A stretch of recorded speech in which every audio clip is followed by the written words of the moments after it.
Fujimaru is a master who, as we all know, is barely even a mage. Like, seriously, if you compare him to someone like Kadok, who's supposed to be his mirror image, Fujimaru's still clueless about basic magecraft stuff like body reinforcement, which basically means he's super fragile and constantly one step away from dying in every adventure he goes through.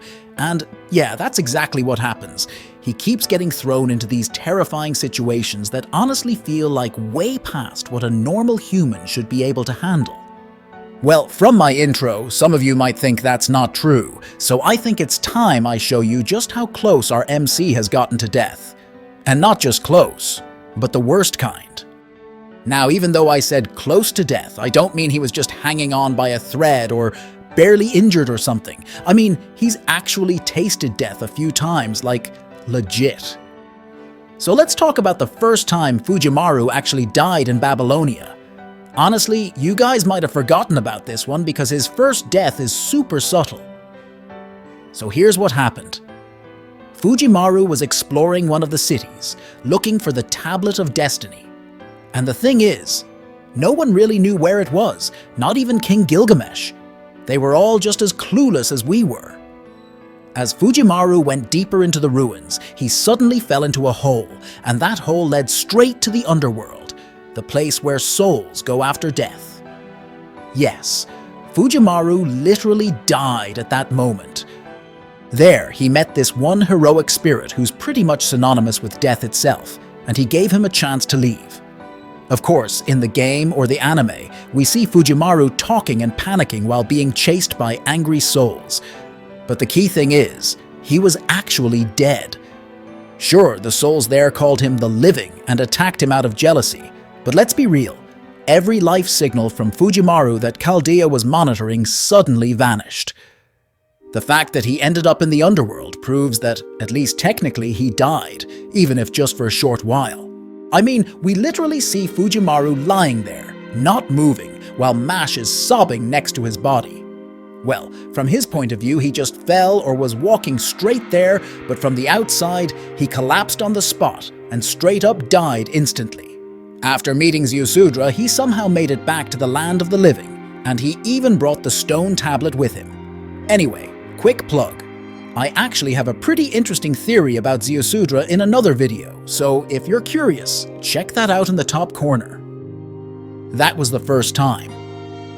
It didn't feel like a big deal, because we knew Mash's contract was still intact, and the soundtrack during that moment wasn't all that dramatic, so there wasn't really any build-up to make us feel like he was actually dying. As viewers, we could be pretty sure Fujimaru was going to come back.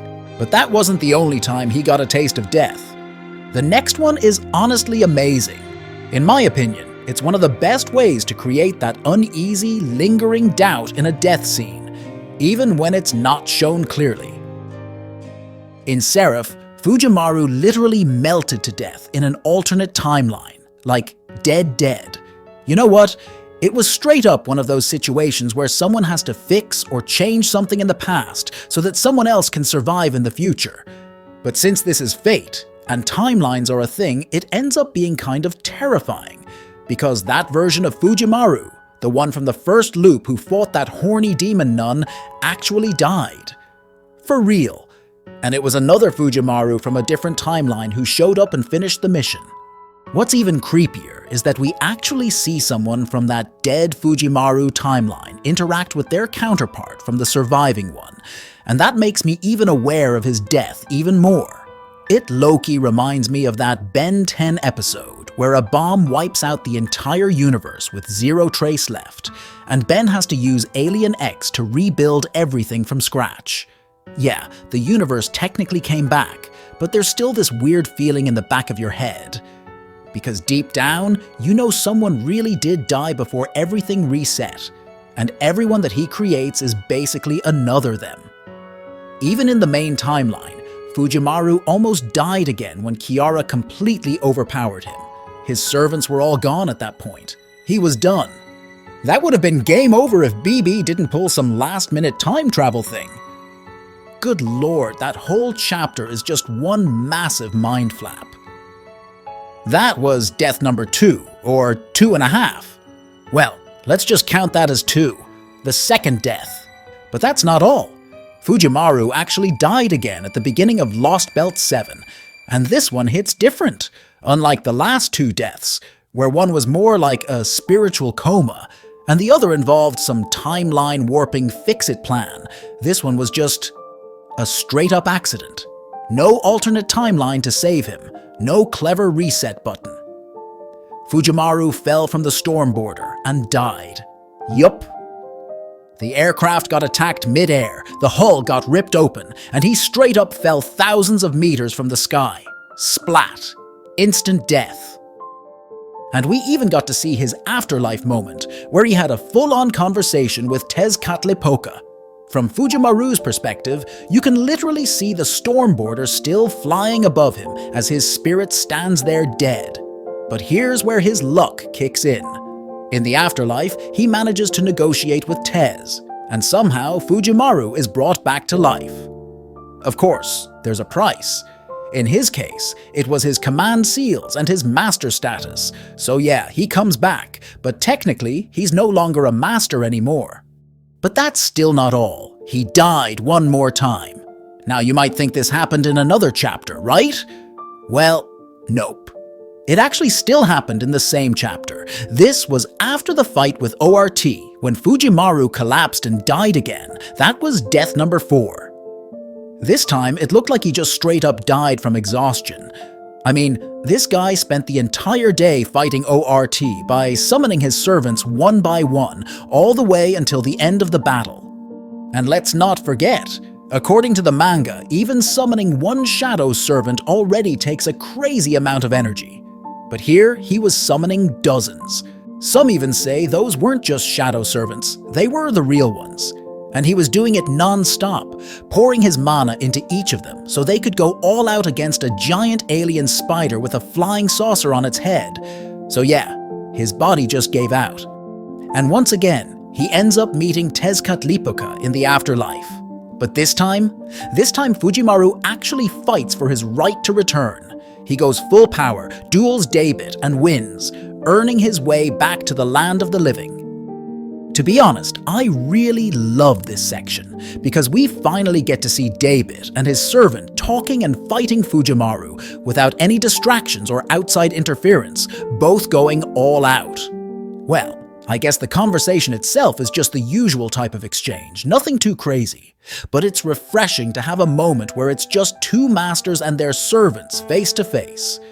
It's also great to see David acknowledging that Fujimaru wasn't even at full power throughout the whole chapter, and actually talking to him as a master, not as a crypter.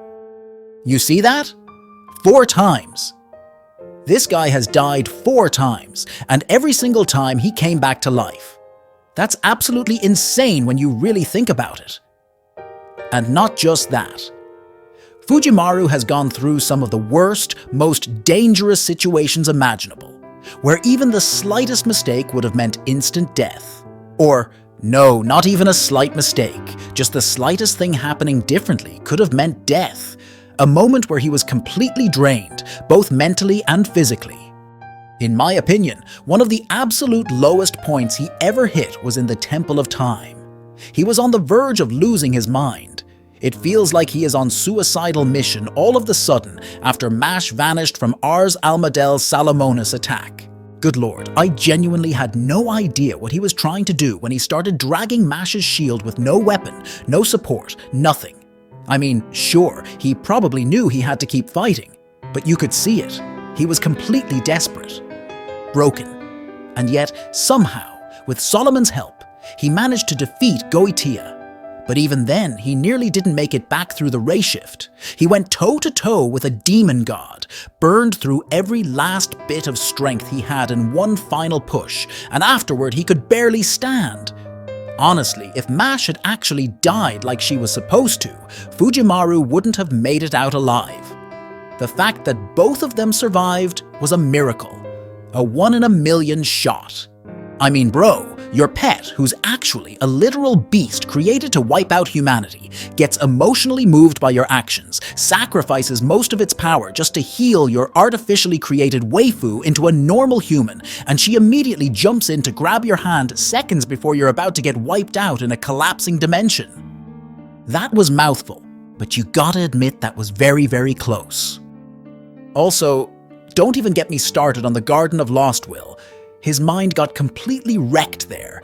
If he hadn't been able to focus and remember a certain someone at that moment, he would have been gone.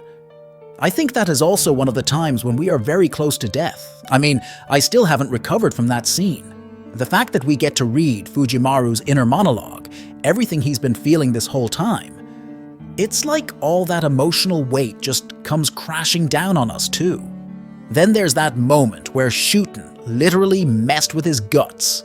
The time he got hit by Athena's mental attack and so many others. This guy has been living right on the edge of death territory, and somehow he keeps coming back again and again. So if we count it, he's already been through at least 4 life-threatening situations where even the slightest mistake could have gotten him killed.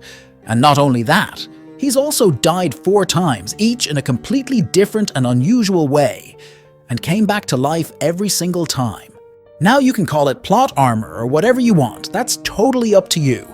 But personally, I don't think that's the case. I believe there's something deeper going on behind all of this. As for the theory on why this keeps happening, yeah, I'll be saving that for another video. Sorry guys, the theory's already cooking. I just haven't had enough time to finish it properly. So, I'll see you in the next video, and don't miss the follow-up theory. For now, click subscribe and share the video.